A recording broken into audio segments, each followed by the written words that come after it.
in the design and execution of voter registration strategies in Kenya. The enhanced continuous voter registration approach not only delivered high absolute numbers, but also achieved significant improved conversion rates relative to target, and underscoring, therefore, the effectiveness of this approach. In terms of strategic interventions, ladies and gentlemen, the improved performance of the registration drive by IBC can be attributed to deliberate strategic and operational shifts that distinguish it from earlier exercises. And in particular, this time round, we employed the open kit strategy, which allowed eligible voters to register at any convenient registration centers, irrespective of their place of origin or their place of residence. And this, therefore, effectively eliminated geographical restrictions that historically have constrained participation of citizens in registration exercise. And to explain this, we deployed open kits which allowed somebody who is resident and working in Nairobi and still wants to vote, let's say in Kakamega, to be able to do so without making that journey all the way to Kakamega or Mandera or Turkana or Kilgoris. So this encouraged those people who are working and those people who are attending to other businesses to register from wherever they were. Number two, there was also expansion of the registration network beyond the ward level to various centers, including institutions of higher learning, the TVETs, universities, and other training colleges. We also, for the first time in the history of this nation, we also deployed our services and integrated it as part of those services that citizens receive at the various Huduma centers across the country. And so far, IBC registration units are co-located within the 57 Huduma centers across the country. And so this expansion of the registration network enabled us to achieve the success of registering the over 2.6 million voters, the new voters. Another factor of success is also attributed to the adoption of data-driven planning and real-time performance monitoring. Unlike in the previous exercises, where projections were largely based on statistics and based on the census data, our projections have been based on the ID data sets and dynamic data analysis to guide resource allocation, identify areas of high potential for registration, and enable continuous tracking of progress. And in the past few weeks, we've had weekly public updates on registration figures, which have since then enhanced transparency and also created a feedback mechanism that encourage the areas or regions that lag behind in terms of voter registration to intensify their voter mobilization efforts. And I'm sure you've been part and parcel of the weekly progress reporting, which we have done since we launched the enhanced voter registration exercise on 30th March. So this approach of sharing information in a timely and on regular periodic basis has marked a shift towards evidence-based decision-making and adaptive management, enabling the Commission to respond promptly to emerging operational challenges. Another factor that we can attribute to our success this time round is enhanced stakeholder engagement. The Commission implemented a multi-layered stakeholder engagement strategy involving national and county governments, political parties, civil society organizations, educational institutions, private sector, media, faith-based organizations, youth-led organizations and networks, and institutions or organizations that handle matters relating to special interest groups, including the minorities, marginalized, women, and persons with disability. These partnerships, therefore, have facilitated us to target mobilization campaigns, particularly in high-density areas, but also in those areas that are sparsely populated and hard to reach. These partnerships have also enabled us to access young people at the universities and colleges, in industrial zones and agricultural estates, and all across the country. We also would like to laud our collaboration with the National Registration Bureau, which has further enabled us to access data that has enabled us to direct our efforts for registering new voters in areas where those eligible citizens with IDs were able to be found. Another factor of success, which is the last but not least, is the institutional preparedness and capacity building. These were equally instrumental in ensuring smooth implementation of our voter registration drive and strategy. The Commission implemented a structured 5-tier training system that comprised content development by master trainers, user training of voter registration and the use of voter registration assistants and ICT clerks, and of course voter mobilization officers at the grassroots level. This approach, ladies and gentlemen, ensured that there was uniform interpretation of the legal and procedural requirements around registration. It also strengthened technical competencies in the use of biometric registration technology, the kits, and reinforced compliance with data protection requirements and operational standards. So this training and capacity strengthening building efforts were complemented by round-the-clock ICT support, which minimized systems failures and downtimes and ensured uninterrupted registration services nationwide. Ladies and gentlemen, in terms of challenges, we would like to report that notwithstanding the notable successes or achievements that I've reported, the ECVR 2026 exercise encountered a number of operational and structural challenges that constrained the full realization of the voter registration objectives. Allow me to enumerate some of them briefly. This included the existence of significant regional disparities in registration outcomes.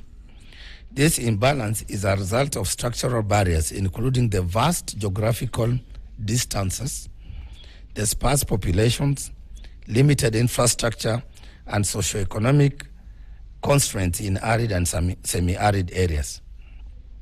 Although the ECVR made notable progress in extending coverage to the historically underserved regions, the results underscore the need for more targeted, context-specific and sustained interventions to achieve equitable voter registration outcomes.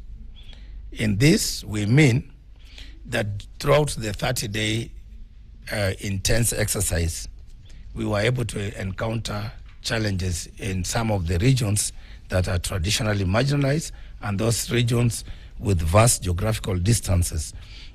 And therefore, this calls for us to rethink the way we conduct our future voter registration exercises. Another challenge was in logistical constraints. The deployment and movement of voter registration kits varies, and often we deploy these kits in difficult terrains, which required substantial coordination and logistical resources, particularly in the remote areas. So these logistical pressures underscore the importance of early planning on our part and on the part of the various stakeholders involved, and of course the allocation of adequate resources to support us overcome the logistical challenges. Another major challenge is the security. Though localized, and security concerns, though localized, also affected operations in certain areas. Incidents of threats and attacks on registration personnel, which were reported, including in the media, necessitated enhanced coordination with the security agencies to safeguard both staff and equipment. Such challenges are indicative of the broader political and socio-economic security environment within which electoral processes are conducted, and therefore highlight the need for an integrated security planning as part of our voter registration and in the future electoral processes.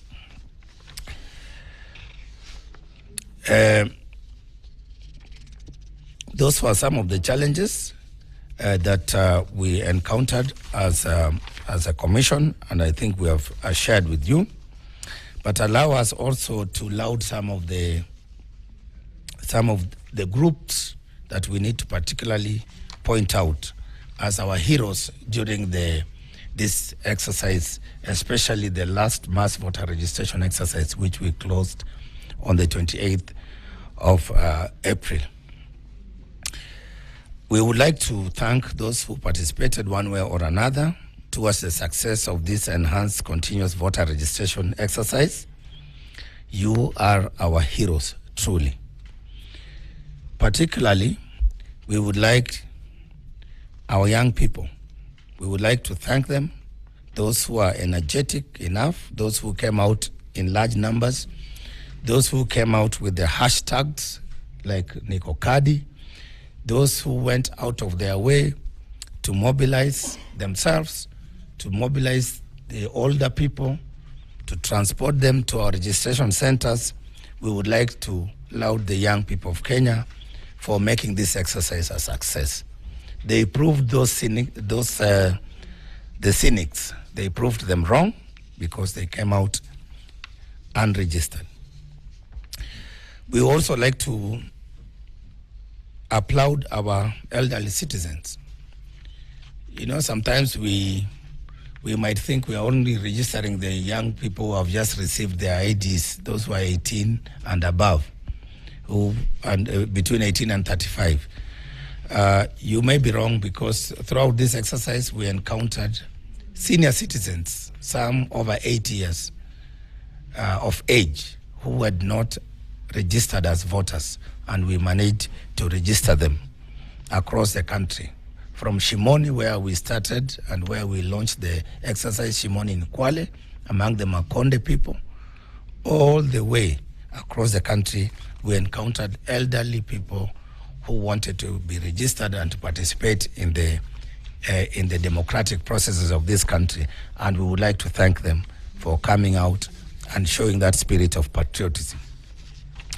We would also like to thank our pastoralist communities, who have often been referred to as marginalized in the northern part of the country, in the southern, in the coast, who withstood difficult circumstances, environmental circumstances, weather conditions, to come out in large numbers and register. And as you can witness, those targets we had set for some of those marginalized regions, some regions managed to exceed those targets by over 40%. So we would like to thank them for again coming on board and being included in the democratic processes and electoral processes in the country. To our women, the women of Kenya, our mothers and sisters, we would like to thank you for using all the approaches and strategies, your chamas, your marketplaces, to register, to mobilize many people to register as voters. We would also extend our gratitude to organizations working with people living with disabilities, and the people with disabilities in Kenya, for also coming out to be recognized and to be registered as part and parcel of our democratic journey. We would like to extend our deep gratitude to the government, the national government of Kenya, all the 47 county governments who lent support in one way or another in ensuring that there was a secure environment, there was outreach through their various structures, that we were able to reach as many Kenyans in their respective wards, constituencies, villages, locations, sub-locations. We would like to thank and encourage that cooperation and collaboration between the Independent Electoral and Boundaries Commission with various government entities. We would like to also thank the media, because from the word go, from Shimoni in Kwale, you are there to report and to highlight, to educate, to inform, to sensitize. We would like to thank you sincerely for promoting the democracy in this country and enabling us to achieve our targets in terms of the voter registration phase 1. As we move forward, ladies and gentlemen, as I conclude that bit, I would also like to extend our sincere gratitude as Commission to all our staff, especially our temporary staff whom we employed and deployed over the last 30 days to help us register fellow Kenyan citizens. They worked under extremely difficult conditions. Some of them went out of their way to look for citizens who could not make it to our registration centers. I am sure those of you in the media who have been very keen have seen some of them trudging through mud without gumboots, crossing flooded rivers, enduring blistering sun, and all those challenges. They overcome those challenges in service to their country. We would like to thank them sincerely for that outstanding service to the enhanced continuous voter registration exercise. As we move forward, we will be preparing, as part of our preparations for the register of voters, we are now happy that we have added additional 2.6 million new voters. And therefore, as we move forward, we would like to inform the country that the generation of the register of voters is a comprehensive, multi-stage process designed to ensure that the final register is accurate, comprehensive, current, and credible. That is the objective we want to achieve by the time we publish the final register. And the process has begun and it's ongoing. As you know, right now we are at the stage where we have added additional 2.6 million voters, and registration will still continue. But we would like to assure Kenyans that this process is not a one-off. It is a process that is comprehensive, multi-stage, and that is designed to ensure that the final register is accurate, comprehensive, current, and credible. The process, as I've said, begins with in-person voter registration, during which each prospective voter's identity and eligibility is verified using official and legally recognized documentation in accordance with the Constitution and all the applicable electoral laws. I'm just explaining to you how the register works. So upon successful verification, the registration process proceeds to the capture of biographical data and biometric data. That includes the fingerprints, facial images, and iris, ensuring that each voter is uniquely identified and thereby safeguarding against multiple registrations. The captured data is securely transmitted and uploaded to a centralized database, enabling national level data consolidation and processing. Within the centralized system, the data is subjected to automated biometric deduplication, which includes fingerprint matching and alphanumeric comparisons. This process identifies duplicated registration, conflicting records, and any anomalies within the data sets.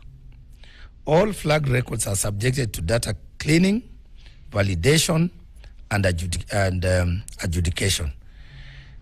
These processes are necessary because it is through these processes that we ensure that only one unique and valid record is retained per voter.